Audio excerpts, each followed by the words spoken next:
मेटाई आउनु हो। यहाँहरूलाई सर्वप्रथम विशिष्ट अतिथि लगायत सम्पूर्ण अतिथि 2011 भन्दा अगाडि पनि धन्यवाद। अतिथिको रूपमा रहेकाले हामीले एज अ गेस्ट टोकन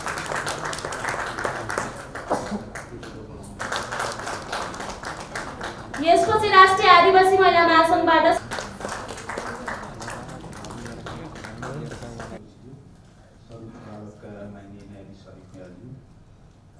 देशको आर्थिक विकास, लगानी, प्रवर्धन, उद्यमशीलता, उत्पादनशीलता र राज्यको समृद्धिका अपरिहार्य आधारहरू हुन्। हामी विकासलाई प्राय देखिन सक्ने भौतिक उपलब्धिहरूसँग जोड्छौँ। बनेका सडक, उठेका भवन, बगेको बिजुली, खुलेको उद्योग, बढ्दो लगानी र सृजना भएका रोजगारीहरूबाट त्यसलाई मापन गर्ने प्रयत्न गर्छौँ। यी सबै विकासका महत्त्वपूर्ण सूचकहरू हुन्।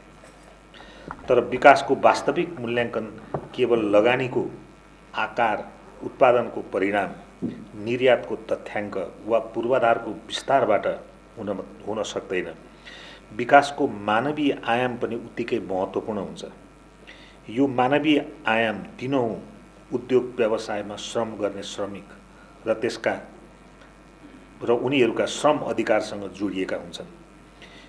यो त्यो बजारबाट दैनिक उपभोगका वस्तु वा सेवा खरिद गर्ने उपभोक्ताको हितसँग जोडिएको हुन्छ। त्यो नदी किनार, वन क्षेत्र वा आयोजना प्रभावित भूगोलमा बस्ने परिवारको हक अधिकारसँग गाँसिएको हुन्छ। UN सस्टेनेबल डेभलपमेन्ट गोल SDGsले पनि प्रष्ट रूपमा आर्थिक विकासलाई मानवाधिकार, वातावरण, सामाजिक न्यायसँग एकीकृत रूपमा अगाडि बढाउने मान्यता स्थापित गरेको छ। त्यसैले विकासबाट कसले लाभ पायो भन्ने प्रश्नसँगै त्यसको जोखिम, लागत वा प्रतिकूल प्रभाव कसले बिहोर्यो भन्ने प्रश्न पनि उत्तिकै महत्त्वपूर्ण छ। आर्थिक उपलब्धि र मानव गरिमाबीच सन्तुलन कायम गर्न नसक्ने विकास दिगो हुन सक्दैन। सामाजिक स्वीकृति, विधिको शासन र न्यायपूर्ण वितरणबाट अलग भएको आर्थिक प्रगति, उन्नति अन्ततः विवाद, अविश्वास र असमानताको कारण पनि बन्न सक्दछ। व्यापारिक गतिविधि प्रत्यक्ष वा अप्रत्यक्ष रूपमा मानव जीवनका हरेक आयामसँग जोडिएका हुन्छन्। रोजगारी, पारिश्रमिक, कार्यस्थलको सुरक्षा, उपभोक्ताको स्वास्थ्य, डिजिटल गोपनीयता, प्राकृतिक स्रोतको उपभोग, स्थानीय समुदायको जीविकोपार्जन, संस्कृति, वातावरण सन्तुलन तथा न्यायमा पहुँच, यी सबै क्षेत्रमा व्यावसायिक निर्णयको प्रभाव पर्दछ। मानव जीवनसँग जोडिएको प्रत्येक विषय अन्ततः मानवाधिकारको सरोकारसँग गाँसिएको हुन्छ। यसैले व्यवसाय र मानवाधिकार, बिजनेस एन्ड ह्युमन राइट्स को बहस उद्योग, व्यवसाय तथा व्यापारको विरोधको विषय होइन। यो व्यापार व्यवसायलाई उत्तरदायी, न्यायपूर्ण र दिगो बनाउने प्रयत्न हो। म यस सम्बन्धमा केही बुँदाहरू थप प्रस्तुत गर्न चाहन्छु। 1. उद्योग तथा व्यापार व्यवसाय, मानवाधिकार र यसको बदलिदो यथार्थको कानुनी प्रश्न। मानवाधिकारलाई परम्परागत रूपमा राज्य र नागरिक बीचको सम्बन्धको रूपमा बुझिन्थ्यो। राज्यद्वारा हुने अधिकार उल्लङ्घनमा रोक लगाई कानुन तथा नागरिक स्वतन्त्रताको संरक्षण, न्यायिक उपचारको सुनिश्चितता, मानवाधिकारको बहस मुख्यतः यिनै विषयमा केन्द्रित रहन्थ्यो। तर वर्तमान परिवेशमा निजी तथा व्यावसायिक क्षेत्रको प्रभाव पनि राज्य जस्तै लाइक स्टेट महत्त्वपूर्ण रहेको छ। उद्योग, बैंक तथा वित्तीय संस्था, सीमा, कम्पनी, निर्माण व्यवसाय, कन्स्ट्रक्सन कन्ट्र्याक्ट्स, डिजिटल प्लाटफर्म, ऊर्जा आयोजना, स्वास्थ्य सेवा, शिक्षा सेवा, दूरसञ्चार, आपूर्ति श्रृङ्खला, सप्लाई चेन र बहुराष्ट्रिय कम्पनी र तिनीहरूको लगानी, मल्टिनेसनल कम्पनी जसको हाम्रो भन्दा पनि देशको भन्दा पनि बढी इकोनोमी अर्थात् चाहिँ बजेट उनीहरूको हुन्छ, त्यस्ता लगानीले व्यक्तिको जीवनमा प्रत्यक्ष प्रभाव पारिरहेको हुन्छ। उदाहरणका लागि कुनै जलविद्युत परियोजनाले ऊर्जा उत्पादन र स्थानीय रोजगारीको अवसर सृजना गर्न सक्दछ, तर त्यसले परियोजनासँग जोडिएका प्राकृतिक स्रोत, सांस्कृतिक स्थल समुदायको परम्परागत जीवनशैलीमा प्रभाव पार्न सक्दछ। कुनै डिजिटल सेवा प्रदायकले सुविधा र पहुँच बढाउन सक्छ, तर प्रयोगकर्ताको व्यक्तिगत विवरण, आर्थिक व्यवहार र गोपनीयता सम्बन्धी जोखिम पनि उत्पन्न गर्न सक्छ। यस अर्थमा उद्योग व्यवसाय केवल नाफा आर्जन गर्ने निजी गतिविधि मात्र रहेन। उद्योग व्यवसाय सामाजिक सम्बन्धभित्र सञ्चालन हुन्छ। कुनै पनि व्यापार, व्यवसाय श्रमिकको श्रम, उपभोक्ताको विश्वास, राज्यको कानुनी संरचना र सार्वजनिक पूर्वाधार र प्राकृतिक स्रोतको आधारमा सञ्चालित हुन्छ। त्यसैले व्यवसायको उत्तरदायित्व पनि केवल शेयरधनी र लगानीकर्ता प्रति मात्र सीमित रहन सक्दैन। 2. अन्तर्राष्ट्रिय मान्यता, संरक्षण, सम्मान र उपचार। संयुक्त राष्ट्र सङ्घीय मानवाधिकार परिषदबाट 2011 मा अनुमोदित UN guiding principle on business and human राइट्सले व्यवसाय र मानवाधिकारको बीचको सम्बन्धलाई 3 स्तम्भमा स्पष्ट रूपमा परिभाषित गरेको छ। 1. राज्यको मानवाधिकार संरक्षण गर्ने दायित्व, प्रोटेक्सन, स्टेटले प्रोटेक्ट गर्छ। व्यवसायको मानवाधिकारको सम्मान गर्ने दायित्व, रेस्पेक्ट, यो रेस्पेक्ट पनि बाइन्डिङ नेचरको हुन्छ। तेस्रो, प्रभावकारी उपचारमा पहुँच सुनिश्चित गर्ने दायित्व, it's both estate and business. र यो स्वतन्त्र न्यायपालिकाको विषयमा पनि गाँसिएको हुन्छ, जसमा म अन्तिममा आउँछु।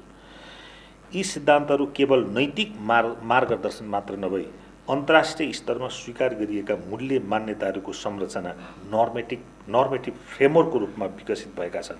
यस सम्बन्धमा युनिभर्सल डिक्लेरेसन अफ ह्युमन राइट्सले मानव गरिमा र अधिकारको सार्वभौमिकता स्थापित गरेको छ। ICCPRले राज्यलाई प्रभावकारी उपचार सुनिश्चित गर्न बाध्य पारिएको छ, विशेष गरी यसको article 2। International covenant on economic, social and cultural राइट्सले आर्थिक तथा सामाजिक अधिकारको क्रमिक कार्यान्वयन अर्थात् प्रोग्रेसिभ इम्प्लिमेन्टेसनको दायित्वलाई तोकेको छ। र ILO कोर कन्भेन्सनले श्रम अधिकारका न्यूनतम अन्तर्राष्ट्रिय मान्यताहरूको निर्धारण गरेको छ। यस सन्दर्भमा राज्यको भूमिका केवल नियमनकारी मात्र नभई निरोधात्मक, संरक्षणात्मक र उपचार प्रदान गर्ने संवैधानिक प्राधिकार अर्थात् प्रिभेन्टिभ, प्रोटेक्टिभ र रिमेडियल कन्स्टिट्युसनल अथोरिटीको रूपमा बुझिनुपर्दछ। राज्यको निरोधात्मक वा संरक्षणकारी दायित्व, राज्यले अधिकार उल्लङ्घन नगर्नु अपेक्षित हो, स्टे अवे, होइन, कसैको अधिकारहरूमा डोन्ट टच, स्टे अवे। आधुनिक संवैधानिक राज्यको दायित्व यतिमै सीमित हुँदैन। राज्यले अधिकार उल्लङ्घन हुन नदिने कानुनी, नीतिगत र संस्थागत संरचनाको प्रवर्धन गर्नु पनि आवश्यक छ। राज्यद्वारा प्रत्यक्ष रूपमा अधिकारको उल्लङ्घन नहुन सक्छ, तर राज्यले अधिकारको उल्लङ्घनका घटनाहरूलाई अनदेखा गरी नियमन गर्नुपर्ने पक्षको नियमन नगरी पीडितलाई उचित उपचारबाट वञ्चित गर्ने वा कुनै पनि रूपमा अधिकार उल्लङ्घनको वातावरण सिर्जना गर्दा पनि अधिकार उल्लङ्घन हुन सक्छ। त्यसैले राज्यको भूमिका केवल कानुन बनाउने, अनुमति दिने मात्र होइन, अन्य कुनै निकायबाट लाइक बिजनेस मानवाधिकारको उल्लङ्घन हुनबाट रोक लगाउनु र गरेमा त्यस सम्बन्धमा आवश्यक कारबाही र उपचारको प्रबन्ध गर्नु समेत हो, इन्क्लुडिङ प्रमोसन गर्ने, भएमा रोक लगाउने सम्भव हो। राज्यले कानुनको प्रभावकारी कार्यान्वयन, निष्पक्ष नियमन, पहुँचयोग्य गुनासो संयन्त्र, जोखिममा रहेका समूहको संरक्षण र उल्लङ्घन भएमा समायोचित उपचार सुनिश्चित गर्न सक्नुपर्दछ। व्यवसायको सम्मान गर्ने जिम्मेवारी, व्यवसायको बिजनेस रेस्पोन्सिबिलिटी, बिजनेस, उद्योग, व्यापार, व्यवसाय गर्नेहरूको ह्युमन राइट्सको रेस्पेक्ट गर्ने के हो त भन्दा व्यवसायले कानुन पालन गर्नु आवश्यक न्यूनतम शर्त हो, तर मानवाधिकारको सम्मान कानुनको औपचारिक पालना मात्र होइन। व्यवसायले आफ्नो गतिविधि, मैले बिजनेस भन्नाले सबै खालका बिजनेस, उद्योग, व्यापार, सबै, इट इन्क्लुड्स एभ्रिथिङ। व्यवसायले आफ्नो गतिविधि, आपूर्ति श्रृङ्खला, सप्लाई चेन्सहरू, ठेक्का व्यवस्था लगानी, साझेदारी वा सेवा प्रणालीबाट कसको अधिकारमा कस्तो प्रभाव पर्न सक्छ भन्नेबारे सचेत हुनुपर्छ। कम्पनीको सामाजिक उत्तरदायित्व कर्पोरेट सोसियल रेस्पोन्सिबिलिटीलाई केवल परोपकारी कार्यक्रमसँग सीमित गर्नु पर्याप्त हुँदैन। विद्यालयमा सहयोग गर्नु, स्वास्थ्य शिविर सञ्चालन गर्नु वा वृक्षारोपण गर्नु सकारात्मक कार्य हुन्, तर यदि कम्पनीको कार्यस्थल असुरक्षित छ, श्रम शोषणमा छ, उपभोक्तालाई भ्रामक सूचना दिएको छ वा परियोजनाबाट प्रभावित समुदायलाई वास्तविक संवाद भएको छैन भने ती परोपकारी गतिविधिले मूल प्रश्नको समाधान गर्दैनन्। यस सम्बन्धमा OECD organisation for economic cooperation and development guidelines for multinational enterprises, this is one of the most advance principle यदि तपाईँहरूले हेर्नुभयो भने, र अर्को ILO tripartite declaration on multinational enterprises तथा UN ग्लोबल कम्प्याक्ट प्रिन्सिपल, यी प्रिन्सिपलहरू हामीले corporate social responsibility Shashi Basnet भएको जसमा पछि आउँछौँ त्यसमा सबै हामीले सुप्रिम कोर्टले प्रयोग गरेको छ। यस्ता सिद्धान्तहरूले व्यवसायलाई जिम्मेवारीको आचरणतर्फ मार्गदर्शन गरेका छन्। व्यवसायको चाहिँ के हो त आचरण, कसरी, what are the ethical conducts, how they should respect human rights भन्ने कुराहरूको निर्देशन गरेका छन्। विशेषतः आपूर्ति श्रृङ्खला, ठेक्का प्रणाली, लगानी निर्णय र डिजिटल संरचनाहरू including digital asset, digital platform मार्फत हुने अप्रत्यक्ष प्रभावलाई समेत मानवाधिकारको दायित्वको क्षेत्रभित्र समेटिएको छ। प्रभावकारी उपचारको पहुँच, अन्तर्राष्ट्रिय कानुन मूलतः ICCPR को article 2.3, international covenant civil and political राइट्सको आर्टिकल 2.3 र UN basic principles on remedy and reparation 2005 जस्ता डकुमेन्टहरूले सामग्री अनुसार प्रभावकारी उपचार केवल आर्थिक क्षतिपूर्ति मात्र होइन, यसभित्र पुनर्स्थापना, क्षतिपूर्ति, पुनरावृत्ति नहुने सुनिश्चितता तथा न्यायिक र गैर न्यायिक उपायहरू समेत समावेश छन्। यस सन्दर्भमा राज्यले प्रभावकारी पहुँच योग्य र प्रतिशोध रहित गुनासो समेत सुनिश्चित गर्नुपर्ने दायित्व वहन गर्नुपर्दछ। अधिकारको वास्तविक अर्थ उल्लङ्घन भएपछि पीडितले उपचार पाउन सक्नुमा निर्भर हुन्छ। उपचारको अर्थ केवल आर्थिक क्षतिपूर्ति मात्र होइन, क्षति रोक्ने आदेश, पुनर्स्थापना, सुधारात्मक कदम, सेवा वा सुविधा उपलब्ध गराउने व्यवस्था, माफी, पुनरावृत्ति नहुने सुनिश्चितता तथा आवश्यक कानुनी कारबाही पनि उपचारका स्वरूपहरू हुन्। यदि श्रमिकले पारिश्रमिक नपाउँदा गुनासो राख्न सक्दैनन्, उपभोक्ताहरूले असुरक्षित वस्तुबाट क्षति पुगेपछि सुनवाईको अवसर पाउँदैनन्, स्थानीय समुदायहरूको प्राकृतिक स्रोत प्रभावित कार्यस्थलमा उत्पीडन भोग्दा प्रतिशोधको डरले बोल्न सक्दैनन् भने कानुनी अधिकारको व्यावहारिक अर्थ कमजोर हुन्छ। अब म तेस्रो बुदामा जान चाहन्छु। नेपालको संवैधानिक आधार, अन्तर्राष्ट्रिय आधार, अधिकार, दायित्व र सार्वजनिक हित। नेपालको संविधानले समानता, स्वतन्त्रता, श्रम अधिकार, उपभोक्ता अधिकार, वातावरणीय अधिकार, आर्थिक, सामाजिक एवं सांस्कृतिक अधिकार र सामाजिक न्यायलाई मौलिक अधिकारको रूपमा प्रत्याभूत गरेको छ। साथै नेपालले अनुमोदन गरेका विभिन्न अन्तर्राष्ट्रिय सन्धिहरूले मूलतः राज्य तथा निजी क्षेत्रलाई पनि मानवाधिकारको संरक्षण र सम्मान गर्न बाध्यकारी दायित्व स्थापना गरेको छ।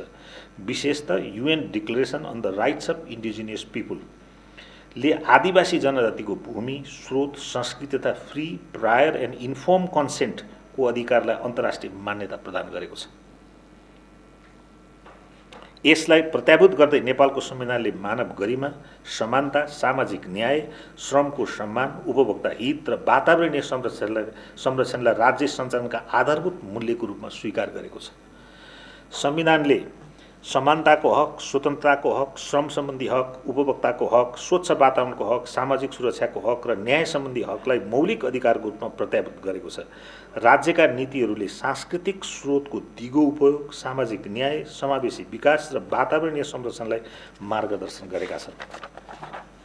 यी अधिकारहरूलाई अलग अलग खण्डमा सीमित गरेर हेर्न मिल्दैन।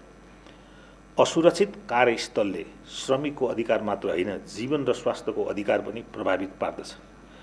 गुणस्तरहीन खाद्य वा औषधिले उपभोक्ताको अधिकार वा आर्थिक हित मात्र होइन, स्वास्थ्य र गरिमाको अधिकारमा पनि असर गर्दछ। वातावरणीय क्षतिले स्वच्छ वातावरणको अधिकार मात्र होइन, पानी, खाद्य, आवास, संस्कृति, स्वास्थ्य र जीविकोपार्जनसँग सम्बन्धित अधिकारलाई पनि प्रभावित पार्दछ। व्यावसायिक स्वतन्त्रता संवैधानिक व्यवस्थाभित्र संरक्षित हुन सक्छ, तर यो स्वतन्त्रता निरपेक्ष हुँदैन। हाम्रो संविधानले चाहिँ राइट टु प्रोफेसन, बिजनेस लगायतका कुराहरूलाई प्रोटेक्सन गरेको छ। यो निरपेक्षित हुँदैन। व्यवसाय सञ्चालनको अधिकारसँग सार्वजनिक हित, श्रमिकको सुरक्षा, उपभोक्ताको हित, वातावरणीय संरक्षण र कानुनको पालना जस्ता विषयहरू जोडिएका हुन्छन्। श्रम सम्बन्धी कानुन, उपभोक्ता संरक्षण सम्बन्धी कानुन, वातावरण सम्बन्धी कानुन, कम्पनी कानुन, औद्योगिक व्यवसाय सम्बन्धी उद्योग व्यवसायसँग सम्बन्धित कानुनी व्यवस्था तथा क्षेत्रगत नियामक संरचनाले केही संवैधानिक दृष्टिलाई व्यवहारमा उतार्ने प्रयास गरेका छन्, तर कानुनको अस्तित्व मात्र पर्याप्त हुँदैन। कानुनको उचित कार्यान्वयन र कार्यान्वयन नभएमा न्यायिक उपचारको सुनिश्चितताले कानुनको प्रभावकारिता मापन गर्दछ। मानवाधिकारको उचित परीक्षण अर्थात् ह्युमन राइट्स ड्यू डिलिजेन्स व्यवसाय र मानवाधिकारको बहसको केन्द्रमा रहेको अवधारणा हो। सार रूपमा यो व्यापार व्यवसायले आफ्नो गतिविधिबाट उत्पन्न हुन सक्ने सम्भावित मानवाधिकारका जोखिमको पहिचान गरी त्यसको रोकथाम र न्यूनीकरण गर्ने र प्रतिकूल प्रभाव भएमा सुधारात्मक कदम चाल्ने हो। युएन गाइडिङ प्रिन्सिपलको मूल अवधारणा ह्युमन राइट्स ड्यू डिलिजेन्स हो। यस मान्यता अनुसार व्यवसायले मूलतः सम्भावित मानवाधिकार जोखिमको पहिचान गर्ने, टु एनी बिजनेस, यसको रोकथाम र न्यूनीकरण गर्ने, त्यसको प्रभावहरूको अनुगमन गर्ने, पारदर्शी रूपमा जानकारी सार्वजनिक गर्ने दायित्व वहन गर्नुपर्दछ। यस अवधारणामा अहिले युरोपियन युनियनको कर्पोरेट सस्टेनेबिलिटी ड्यू डिलिजेन्स डाइरेक्टिभ मार्फत बाध्यकारी कानुनी स्वरूपतर्फ विकास भइरहेको पाइन्छ। कुनै निर्माण कम्पनीले श्रमिकलाई काममा लगाउनु अघि सुरक्षा जोखिमको मूल्याङ्कन गर्नुपर्ने, कुनै उद्योगले बजारमा वितरण गर्नु अघि नै उत्पादनको गुणस्तर र स्वास्थ्यको जोखिम परीक्षण गर्नुपर्ने, कुनै बैंक वा वित्तीय संस्थाले लगानी अगावै आफ्नो लगानीबाट समुदाय वा वातावरणमा प्रभाव पार्ने, उदाहरणको लागि कुनै बैंकले हाइड्रो कम्पनीमा लगानी गरेको छ भने it's not only the government and that company, लगानी गर्ने बैंक तथा वित्तीय संस्थाको पनि इट इज अ रेस्पोन्सिबिलिटी। वातावरणमा पर्न सक्ने प्रभाव बुझ्नु, त्यस्तै कुनै डिजिटल प्लेटफर्मले प्रयोगकर्ताहरूको व्यक्तिगत विवरण सुरक्षित राख्नु वा कुनै उद्योग, हाइड्रो पावर जस्ता परियोजना निर्माण हुनुअघि प्रभावित समुदाय वा वातावरणमा प्रभाव पार्ने अध्ययन गर्नु, यी सबै मानवाधिकार उचित परीक्षणका व्यावहारिक उदाहरणहरू हुन्। मानवाधिकारको उचित परीक्षण अर्थात् ड्यू डिलिजेन्सको मूल भावना यो प्रतिक्रिया, रियाक्सन नभई रोकथाम हो। It is not reactive but proactive.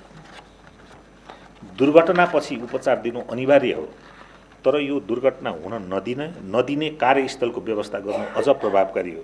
प्रदूषण भएपछि वातावरण संरक्षण गर्नु अपेक्षित हो, तर प्रदूषण रोक्ने प्रविधि र मापदण्ड बनाउनु दिगो विकासको अवधारणा हो। परियोजना निर्माणपछि सम्बन्धित समुदायसँग संवाद गर्नु उपयोगी हुन्छ, तर परियोजना निर्माणको निर्णयमा सम्बन्धित समुदायलाई अर्थपूर्ण रूपमा सहभागी गर्नु न्यायोचित मानिन्छ।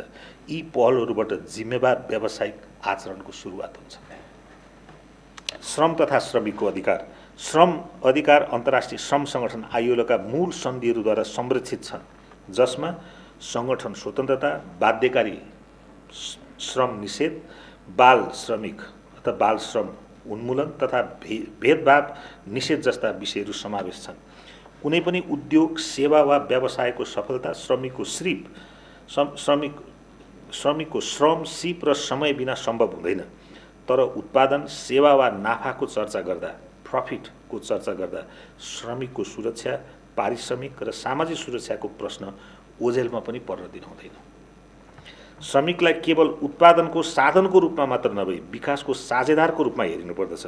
उचित पारिश्रमिक, समयमै भुक्तानी, सुरक्षित वा स्वास्थ्य कार्यस्थल, काम तथा विश्रामको उचित समय, सामाजिक सुरक्षा, भेदभाव रहित कार्यस्थल, सङ्गठन तथा सामूहिक सौदाबाजीको अधिकार, बाल श्रम र बाध्यकारी श्रमबाट मुक्ति तथा कार्यस्थलमा हुने सबै प्रकारका विभेद, हिंसा र उत्पीडन सुरक्षाका विषय जस्ता विषय सुरक्षा मात्र होइनन्, श्रमिकको आधारभूत अधिकारहरू पनि हुन्। विशेष गरी अनौपचारिक क्षेत्रमा, इन्फर्मल सेक्टरमा श्रमिक, दैनिक जालादारी श्रमिक, घरेलु श्रमिक, महिला श्रमिक, आप्रवासी श्रमिक तथा डिजिटल वा प्लेटफर्म अर्थतन्त्रमा सम्बद्ध श्रमिकहरूको अवस्था वर्तमान परिप्रेक्ष्यमा श्रम अधिकारको दायरामा ल्याउनु उपयुक्त देखिन्छ। कमजोर कानुनी संरक्षण रहेको अवस्थामा प्राय मानव अधिकारको जोखिम उच्च हुन्छ र यो क्षेत्रमा इन्फर्मल सेक्टरमा माथि उल्लेख गरिएका क्षेत्रहरूमा अहिले पनि कानुनबाट चाहिँ रेगुलेटेड भएको देखिँदैन। श्रमिकको अधिकार उद्योग व्यवसाय विरुद्धको कदम होइन। सुरक्षित र सम्मानजनक कार्यस्थलले दक्ष जनशक्ति उत्पादन मात्र नभई उक्त जनशक्तिलाई दीर्घकालीन रूपमा टिकाउन मद्दत गर्छ, उत्पादकत्व बढाउँछ, दुर्घटना र विवाद न्यूनीकरण गरी व्यवसायको विश्वसनीयता सुदृढ बनाउँछ। उपभोक्ता संरक्षण, विश्वास र उत्तरदायित्व। उपभोक्ता केवल वस्तु वा सेवाको उपभोग गर्ने व्यक्ति मात्र होइनन्, उपभोक्ता अधिकारयुक्त नागरिक हुन्। उपभोक्ताले खाद्य वस्तु खरिद गर्दा त्यसको गुणस्तर आफै परीक्षण गर्न सक्दैनन्, औषधि खरिद गर्दा प्रयोगशालामा जाँच गराउन सक्दैनन्, सेवा सुविधा प्राप्त गर्दा त्यसको शर्तहरूबारे अनभिज्ञ हुन्छन्। त्यसैले उपभोक्ताले सामानको लेबल, विज्ञापन, मूल्य र व्यवसायको इमान्दारितामा भरोसा गर्दछन्। भ्रामक विज्ञापन, नक्कली वा म्याद नागेका वस्तु, असुरक्षित खाद्य सामग्री, अनुचित सम्झौता, अनलाइन ठगी, व्यक्तिगत विवरणको दुरुपयोग र गुनासो प्रभावकारी सुनवाई नहुनु बजार व्यवस्थापनका विषय मात्र नभई यो व्यक्तिको स्वास्थ्य, सुरक्षा, गोपनीयता, सम्पत्ति, सम्मान र न्यायिक अधिकारको विषय पनि हो। व्यवसायले उपभोक्तालाई गलत सूचना नदिनु मात्रमा व्यवसायको दायित्व समाप्त हुँदैन। बुझ्न सकिने, पर्याप्त र पारदर्शी सूचना दिनु पनि दायित्व हो। गुनासो आएपछि उपभोक्तालाई प्रक्रियाको जटिलतामा नअल्झाइ समाधान दिनु जिम्मेवार व्यवसायको परिचय हो। यसमा राज्यको भूमिका निर्णायक रहन्छ। बजार अनुगमन, गुणस्तर परीक्षण, नियम, रेगुलेटरी कारबाही, डिजिटल कारोबारको सुरक्षा र प्रभावकारी क्षतिपूर्ति सम्बन्ध बिना उपभोक्ताको अधिकारको सुनिश्चितता सम्भव छैन। त्यस्तै वातावरण, प्राकृतिक स्रोत र आदिवासी जनजाति तथा स्थानीय समुदायको अधिकार। नेपालको विकासका सम्भावनाहरू जलस्रोत, ऊर्जा, पर्यटन, वन, सडक, उद्योग र अन्य पूर्वाधारहरूसँग जोडिएको छ। तर प्राकृतिक स्रोतको उपभोगसँग वातावरणीय न्याय, स्थानीय समुदायको सहभागिता, आदिवासी जनताको अधिकार, जनजातिको अधिकार अन्तर्निहित छन्। यस सन्दर्भमा हामीले Rio declaration 1992, Stockholm declaration 1972, Paris agreement 2015 जस्ता अन्तर्राष्ट्रिय दस्तावेजहरू हेर्न सक्छौँ र त्यसभित्र अन्तर्निहित प्रिकसनरी प्रिन्सिपल्स, पोल्युटर पेज प्रिन्सिपल तथा सस्टेनेबल डेभलपमेन्टका सिद्धान्तहरूलाई स्थापना गरेको देख्न सक्दछौँ। वातावरणीय क्षति केवल नदी र हावाको प्रश्न मात्र नभई जीवन, स्वास्थ्य, पानी, खाद्य, आवास, संस्कृति, जीविकोपार्जन र भावी पुस्ताको अधिकारसँग सम्बन्धित प्रश्न पनि हो। जलविद्युत आयोजना, सडक, खानी उद्योग र अन्य ठूला परियोजनाहरूले स्थानीय समुदायको भूमि, पानी, वन, आवत जावत, सांस्कृतिक स्थल र जीवन शैलीमा प्रभाव पार्न सक्दछन्। विकास नहुने भन्ने होइन, विशेषतः प्राकृतिक स्रोतमा निर्भर आदिवासी जनजाति र स्थानीय समुदायको लागि त्यस्तो प्रभाव आर्थिक मात्र नभई यसले पहिचान, संस्कृति, परम्परागत ज्ञान र सामुदायिक अस्तित्वमा नि असर पार्न सक्दछ भन्ने कुरा हेरिनुपर्दछ। त्यसैले वातावरणीय प्रभाव मूल्याङ्कनलाई अनुमति प्राप्त गर्ने औपचारिक प्रक्रियाको रूपमा मात्र नहेरी परियोजना निर्माण र विस्तारको निर्णायक प्रक्रियाको रूपमा हेरिनुपर्दछ। वातावरणीय प्रभाव मूल्याङ्कनको ड्यू डिलिजेन्स यो निजी क्षेत्रबाट हुन्छ, त्यसको ड्यू डिलिजेन्स कति व्यावसायिक छ, कति प्रभावकारी छ, यो पनि हेरिनुपर्ने विषय हो। राज्यले गरेन भने राष्ट्रिय मानवाधिकार जस्ता निकायहरूले EIA, IEE गर्ने जस्ताहरूको ड्यू डिलिजेन्स आफै पनि गर्न सक्दछ। त्यसैले वातावरणीय परियोजना निर्माण तथा विस्तारसँगै प्रभावित समुदायलाई समयमै सूचित गरी अर्थपूर्ण संवादको आयोजना गर्नु, विकल्पहरूको परीक्षण गर्नु, सम्भावित क्षति न्यूनीकरण र आवश्यकीय पुनर्स्थापना र क्षतिपूर्तिको व्यवस्थापन गर्नु एक सामान्य समझको विषय हो। प्रुडेन्स एउटा कोही सामान्य मान्छेले बुझ्न सक्ने विषय हो। विकासको नाममा प्रभावित समुदायलाई केवल प्रभावित पक्षको रूपमा मात्र नभई विकासका साझेदारको रूपमा स्वीकार गर्नु न्यायोचित हुन्छ। राज्य प्राकृतिक स्रोतको मालिक ओनर नभई संरक्षक ट्रस्टी हो र राज्यको दायित्व वर्तमान समयको लागि प्राकृतिक स्रोतको उचित व्यवस्थापन मात्र नभई उक्त प्राकृतिक स्रोत भावी पुस्तालाई सामान्यतया दुरुस्त अवस्थामा हस्तान्तरण गर्नुपर्ने हो। यस अतिरिक्त प्राकृतिक स्रोतमा मानव जातिको मात्र एकलौटी अधिकार रहँदैन। प्राकृतिक स्रोतसँग समग्र वनस्पति तथा जीवजन्तुको अस्तित्व अभिन्न रूपमा जोडिएको हुन्छ। विकासले मानव जीवनलाई आशावादी, समुन्नत र सहज बनाउने अपेक्षा राख्दछ। तथापि विकासको सार केवल आर्थिक वृद्धि वा भौतिक पूर्वाधारहरूको विस्तारमा सीमित रहनु हुँदैन। त्यसमा मानव व्यक्ति, अन्य प्रजाति, वातावरण तथा पर्यावरणीय सन्तुलनलाई थप संरक्षित, सुरक्षित र प्रभावकारी बनाउने अन्तर्निहित शक्ति पनि समावेश हुनुपर्दछ। त्यसैले विकास मानव केन्द्रित मात्र नभई वातावरण मैत्री, जीवन केन्द्रित हुनु साथै भावी पुस्ताप्रति उत्तरदायी हुनुपर्ने हो। उपचारको पहुँच, अधिकार र अधिकारको व्यावहारिक अर्थ। अधिकारको वास्तविक परीक्षा उल्लङ्घन भएपछि हुन्छ। जब अधिकारहरू उल्लङ्घन हुन्छन् त्यस पछाडि उपचारको बाटोहरू खोजिन्छन्। यी अधिकारहरूको कानुनमा समावेश गर्नु मात्र नभई ती अधिकारहरू व्यावहारिक वास्तविक रूपमा सुनिश्चित गर्नुपर्ने उत्तिकै महत्त्वपूर्ण हुन्छ। अधिकार उल्लङ्घन भएको अवस्थामा अदालतले त्यस्ता अधिकारहरूको संरक्षण गर्न सक्दछ, तर यो नियमित प्रक्रिया होइन। सम्बन्धित निकायले आफ्नो जिम्मेवारी प्रभावकारी रूपमा निर्वाह गरी उल्लङ्घन भएको अवस्थामा उचित उपाय दिनु नै नियमित प्रक्रिया हो। जसले उल्लङ्घन गर्यो ती उपचार दिनुपर्छ। त्यो नभएपछि मात्रै अदालतमा विषय आउने हो। यसका लागि पहुँचयोग्य, निष्पक्ष, पारदर्शी र प्रतिशोध रहित गुनासो संयन्त्र आवश्यक रहन्छ। न्यायपालिका र सर्वोच्च अदालतको भूमिका र यसको स्वतन्त्रता, सीमारेखा र संवैधानिक उत्तरदायित्व। व्यवसाय र मानवाधिकारको क्षेत्रमा न्यायपालिकाको भूमिका महत्त्वपूर्ण रहन्छ। जब अधिकारहरूको प्रश्न गम्भीर रूपमा उठ्दछ तब राज्य वा नियामक निकाय, रेगुलेटरी एजेन्सिजहरूको दायित्व कमजोर हुन सक्छ। जब शक्ति र स्रोतको असमानताले कमजोर पक्षलाई आफ्नो कुरा राख्न कठिन बनाउँछ तब अदालत, संविधान, कानुन र न्यायका स्थापित सिद्धान्तहरूको आधारमा न्यायपालिका उभिनु पर्दछ। स्वतन्त्र न्यायपालिका केवल न्यायाधीशको संस्थागत स्वतन्त्रताको मात्र प्रश्न होइन, यो नागरिकको भरोसाको केन्द्र हो वा नागरिकको भरोसाको प्रश्न हो।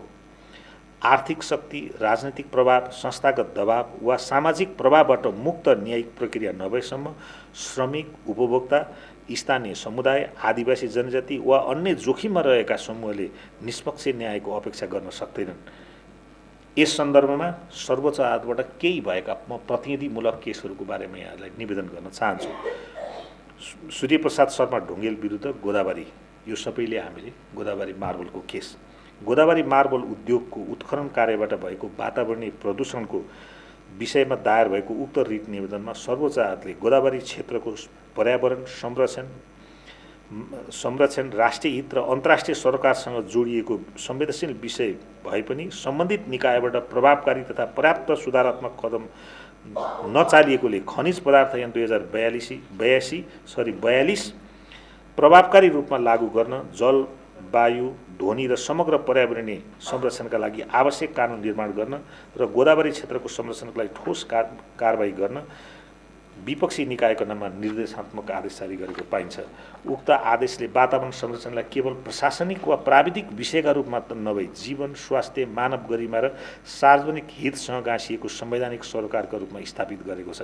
साथै राज्यका सम्बन्धित निकायले वातावरणीय जोखिम थाहा हुँदै प्रभावकारी नियमन कानुन निर्माण तथा उपचारात्मक कदम नचाल्नु संस्थागत निष्क्रियता इन्स्टिट्युसनल ओमिसनका रूपमा न्यायिक परीक्षणको विषय बन्न सक्ने सिद्धान्त पनि स्पष्ट पारेको छ। ख हिमाल सिमेन्ट विरुद्ध ध्रुवबहादुर कार्की भएको मुद्दा निर्णय नम्बर 7046 हिमाल सिमेन्टले उत्पादन गरेको सिमेन्टको दबाव सहने क्षमता कम्प्रेसिभ स्ट्रेन्थ को आवश्यक मापदण्ड कमजोर भएकोले घरको छत चर्किएको थियो। पुनरावेदन अदालतले सिमेन्टको क्वालिटी गुणस्तरीयताहीनताबाट निवेदकलाई क्षति पुगेको ठहर गर्दै हिमाल सिमेन्ट कम्पनीबाट पीडितहरूलाई क्षतिपूर्ति उपलब्ध गराउन आदेश दिएको थियो। उक्त फैसलाभित्र सिमेन्ट कम्पनीले सर्वोच्च अदालतमा पुनरावेदन दिएको थियो। सर्वोच्च अदालतले कम्पनीको जिकिर स्वीकार गरेन। सर्वोच्च अदालतले पुनरावेदन अदालतको निर्णयलाई सदर गर्दै गुणस्तरहीन सिमेन्टका कारण भएको क्षतिको जिम्मेवारी उत्पादक कम्पनीले लिनुपर्ने ठहर गर्यो। यस फैसलाले व्यवसाय वा उत्पादनकर्ता संस्थाले बजारमा ल्याउने वस्तु आवश्यक गुणस्तर, सुरक्षा र प्राविधिक मापदण्ड अनुकूल हुनुपर्ने सिद्धान्तलाई जोड दिँदै गुणस्तरहीन वस्तुबाट उपभोक्ताको सम्पत्ति वा हितमा क्षति पुगेमा उत्पादक कम्पनीले त्यसको जिम्मेवारी र उम्कन नसक्ने र पीडितलाई प्रभावकारी क्षतिपूर्ति उपलब्ध गराउनुपर्ने न्यायिक मान्यता स्थापना गरेको छ। अधिवक्ता शशि बस्नेत विरुद्ध नेपाल राष्ट्र ब्याङ्क 077WO0160 को मुद्दामा निवेदकहरूले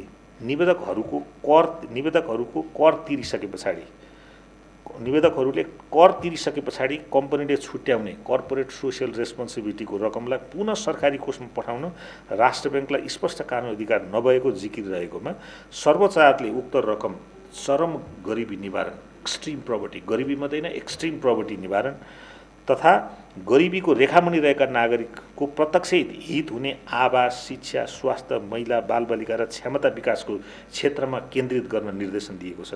उक्त फैसलाले व्यवसायको सामाजिक उत्तरदायित्वलाई कर्पोरेट सोसियल रेस्पोन्सिबिलिटीलाई परोपकारको कार्यबाट सीमित अवधारणाबाट निकालेर मानव गरिमा, सामाजिक न्याय र लक्षित समुदायको अधिकारसँग जोडेको छ। साथै नियामक निकाय, उद्योग, प्रशासन र कानुन निर्माण गर्ने निकायको स्पष्ट कानुनी व्यवस्था, प्रभावकारी अनुगमन र उत्तरदायित्वको कार्यान्वयन सुनिश्चित गर्न संस्थागत दायित्वको रूपमा स्थापना गरेको छ। यो सँगसँगै राष्ट्र ब्याङ्कले आफ्नो निर्देशिकामा केही परिवर्तन गरेको र अहिले अहिलेको नयाँ सरकार आइसकेपछि अहिले कर्पोरेट सोसियल रेस्पोन्सिबिलिटीको नयाँ विधेयक बनाउने बारेमा छलफल चलिरहेको भन्ने पनि समाचारहरूमा सुन्नमा आएको छ। यी केही प्रतिनिधिमूलक आदेशहरू मार्फत सर्वोच्च अदालतको मौलिक हक र संवैधानिक कानुनको संरक्षण, सार्वजनिक निकायको उत्तरदायित्व परीक्षण र कानुनी सिद्धान्तको विकासमा महत्त्वपूर्ण भूमिका खेलेको देखिन्छ। तथापि अदालत व्यापार व्यवसाय र मानवाधिकार सम्बन्धी समस्याको प्रारम्भिक वा दीर्घकालीन समाधान गर्ने प्रारम्भिक निकाय होइन। अदालतले कारखानामा सुरक्षाका उपकरणहरू उपलब्ध गराउन सक्दैन। यो रोजगारदाताको दायित्व। अदालतले प्रत्येक वस्तुको गुणस्तर परीक्षण गर्न सक्दैन। त्यो व्यवसाय र नियामक निकायको जिम्मेवारी हो। अदालतले वातावरणीय प्रभाव अध्ययन गर्न सक्दैन। यो आयोजना विकासकर्ता र सम्बन्धित निकायको जिम्मेवारी हो। अदालतमा मुद्दा पुग्नु अधिकारको संरक्षणको आवश्यक माध्यम हो। यसका लागि प्रारम्भिक गुनासो संयन्त्र, प्रभावकारी नियमन, पारदर्शी निर्णय र जिम्मेवार व्यावसायिक अभ्यास आवश्यक हुन्छ। न्यायपालिकाको स्वतन्त्रता र सरकारवाला बीचको समन्वय परस्पर विरोधी अवधारणा होइनन्। न्यायपालिकाको स्वतन्त्रता भनेको न्यायिक निर्णय प्रक्रियाको स्वतन्त्रता हो। तर सरकार, व्यवसाय, नियामक निकाय, राष्ट्रिय मानवाधिकार आयोग, श्रमिक सङ्गठन, उपभोक्ता समूह, आदिवासी जनजाति समूह, स्थानीय तह, नागरिक समाज र सञ्चार क्षेत्रबीचको संवाद तथा सहकारी अधिकार उल्लङ्घन रोक्ने साझा आधार हो। न्यायपालिका यस संरचनाको विकल्प होइन, तर यो संरचना असफल भएको अवस्थामा विधिको शासन, मानव गरिमा र अधिकारको संरक्षण सुनिश्चित गर्ने अन्तिम संवैधानिक भरोसा हो। अब बिजनेस एन्ड ह्युमन राइट्सको कार्ययोजना र त्यसको प्रतिबद्धताको कार्यान्वयनको सम्बन्धमा व्यवसाय र मानवाधिकार संरक्षण सम्बन्धी राष्ट्रिय कार्ययोजना हुनु महत्त्वपूर्ण नीतिगत उपलब्धि हो। तर कार्ययोजनाको मूल्य त्यसको दस्तावेजमा होइन, व्यवहारमा देखिनुपर्छ। यसका लागि प्रष्ट जिम्मेवारी, संस्थागत कार्यान्वयन, पर्याप्त क्षमता, अनुगमन, पारदर्शिता र सार्वजनिक उत्तरदायित्व आवश्यक हुन्छ। उच्च जोखिम क्षेत्र जस्तै ठूला पूर्वाधार योजना, जलविद्युत उत्खनन, बैंक तथा वित्तीय क्षेत्र सार्वजनिक खरिद, निर्यातमुखी उद्योग र जटिल आपूर्ति श्रृङ्खलामा मानवाधिकारको उचित परीक्षण ड्यू डिलिजेन्सलाई क्रमशः संस्थागत बनाउन आवश्यक देखिन्छ। व्यापार व्यवसाय र मानवाधिकारको मूल प्रश्न आर्थिक गतिविधि आवश्यक छ कि छैन भन्ने होइन। आर्थिक गतिविधि संविधान, मानव गरिमा, सामाजिक न्याय, वातावरणीय दायित्व र विधिको शासनसँग कसरी मेल खान्छ भन्ने हो। यसको अन्तरीय विकास मानव जीवन, अन्य प्रजाति, वातावरण र पर्यावरण प्रति राज्य र निजी क्षेत्रको दायित्व स्थापना गर्नु हो। उद्योग, व्यवसाय, व्यापार यी दायित्वबाट निरपेक्ष छैनन्। आर्थिक नाफा, प्रफिट, उत्तरदायित्व र जिम्मेवारी बेगर अब सम्भव छैन। यस प्रयोजनको लागि राज्यले प्रभावकारी संरक्षणकारी संरचना निर्माण गर्नुपर्दछ। व्यवसायले आफ्नो गतिविधि र आपूर्तिबाट उत्पन्न मानवाधिकार जोखिमको जिम्मेवारी लिनुपर्दछ। नियामक निकायको निष्पक्ष र सक्षम अनुगमन नियामक निकायले निष्पक्ष र सक्षम अनुगमन गर्नुपर्दछ। प्रभावित क्षेत्र र समुदायले आफ्नो कुरा राख्ने र उपचार पाउने वास्तविक अवसर पाउनुपर्दछ र अधिकार प्रभावित भएमा न्यायपालिका स्वतन्त्र, निष्पक्ष र प्रभावकारी रूपमा संवैधानिक संरक्षणको आधार बन्नुपर्दछ। तर न्यायको खोज अदालतको ढोकामा मात्र सुरु हुँदैन। न्याय व्यावसायिक निर्णयमा, कार्यस्थलको व्यवहारमा, उपभोक्तासँगको सम्बन्धमा, परियोजनाको प्रारम्भिक अध्ययनमा, वातावरण मूल्याङ्कनमा, समुदायको संवादमा र राज्यको नियामकी रेगुलेटरी अभ्यासमा सुरुदेखि नै उपस्थित हुनुपर्दछ। हामीले खोजेको विकास त्यही हो जहाँ उद्योग चलोस्, लगानी बढोस्, ऊर्जा उत्पादन होस्, रोजगारी सृजना होस्, तर त्यसको मूल्य कसैको गरिमा, स्वास्थ्य अधिकार, संस्कृति, वातावरण र भविष्यले चुकाउनु नपरोस्। अन्त्यमा आजको यस महत्त्वपूर्ण कार्यक्रममा यहाँहरू समक्ष म विनम्रतापूर्वक एउटा विषय स्मरण गराउन चाहन्छु।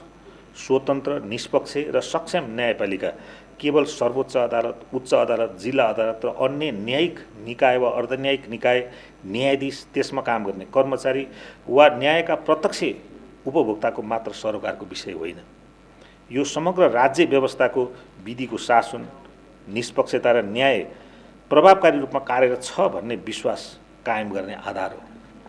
स्वतन्त्र न्यायपालिका कार्यपालिका व्यवस्थापिकाका लागि मात्र आवश्यक होइन, निजी क्षेत्र, उद्योग, व्यवसाय, व्यापार, वित्तीय संस्था र समग्र अर्थतन्त्रका लागि पनि उत्तिकै अपरिहार्य छ। लगानीको सुरक्षा, सम्झौताको विश्वसनीयता, निष्पक्ष प्रतिस्पर्धा, सम्पत्तिको संरक्षण, श्रम सम्बन्धको न्यायपूर्ण व्यवस्थापन तथा व्यावसायिक विवादको निष्पक्ष समाधान जस्ता पक्षहरू स्वतन्त्र र विश्वसनीय न्याय प्रणालीमा प्रत्यक्ष रूपमा जोडिएका छन्। तर न्यायपालिकाको स्वतन्त्रता केवल न्यायाधीशहरूको प्रयासबाट मात्रै सुरक्षित रहँदैन। यसका लागि राज्यको समग्र औद्योगिक, व्यावसायिक र संस्थागत वातावरण पनि उत्तरदायी हुनुपर्दछ। निजी क्षेत्र, उद्योग, प्रतिष्ठान, कम्पनी तथा तिनका व्यावसायिक सङ्घ संस्थाले न्यायिक प्रक्रियामा, न्यायाधीश, अदालतका कर्मचारी वा न्यायिक निर्णयको प्रक्रियामा अनुचित प्रभाव पार्ने कुनै अभ्यासमा संलग्न छन् छैन, यो विषय गम्भीर सार्वजनिक सरोकारको विषय हो। यस सम्बन्धमा कम छलफल भएको छ। यदि कमजोर न्यायपालिका भयो भने त्यसले लगानीको वातावरण, बिजनेस इन्भाइरोमेन्ट र उत्पादनलाई कमजोर बनाउँछ। कतै निजी क्षेत्र, प्रतिष्ठित घराना, ठुला उद्योग व्यवसाय वा तिनीहरूका संस्थाहरू न्यायपालिकालाई प्रभाव पार्न त लागेका छैनन्, बिचौलियाहरूको संरक्षण त गरिरहेका छैनन्, न्यायाधीश कर्मचारीहरूको मात्र पुगिरहेका छैनन्। यसमा न्यायाधीशहरूको कर्मचारीहरूको मात्रै कमजोरी छ वा निजी क्षेत्र पनि जिम्मेवार रहनुपर्छ। म यस विषयमा यहाँहरूले गम्भीर छलफल गरिदिनुहोस् र यस सम्बन्धमा बिजनेसको इथिक्स हुनुपर्छ कि पर्दैन, बिजनेसको कोड अफ कन्डक्ट हुनुपर्छ पर्दैन। अन्य देशहरूमा बिजनेसको कर्पोरेट सोसियल रेस्पोन्सिबिलिटी भित्र इन्डिपेन्डेन्स अफ जुडिसियरी प्रोटेक्सन गर्ने कोड अफ कन्डक्ट र इथिकल भ्यालुजहरू पर्छन् पर्दैनन्, त्यो छ कि छैन भन्ने तपाईँहरू छलफल गरिदिनुहोस्। ती विषयहरू अध्ययन गरिदिनुहोस् र यस विषयमा राष्ट्रिय मानवाधिकार आयोगले एउटा एसेसमेन्ट गरिदियोस्। सम्बन्धित सरोकारवालाहरूसँग राखेर अदालतको स्वतन्त्रता संरक्षण गर्ने दायित्व तपाईँहरूको छ कि छैन? कतै तपाईँहरू प्रत्यक्ष अप्रत्यक्ष रूपमा यस कार्यमा संलग्न हुनुहुन्छ हुनुहुँदैन भन्ने कुराको बारेमा तपाईँहरूले अध्ययन गरिदिनुहोस्। र अदालतलाई खतरा कार्यपालिका, न्यायपालिका र न्यायाधीशहरूबाट मात्र होइन, कर्मचारीबाट मात्र होइन, बिजनेसको इथिकल भ्यालुजहरू, मूल्य मान्यता, कोड अफ कन्डक्टबाट पनि छ वा छैन भन्ने कुरा अध्ययन गरिदिनुहोस्।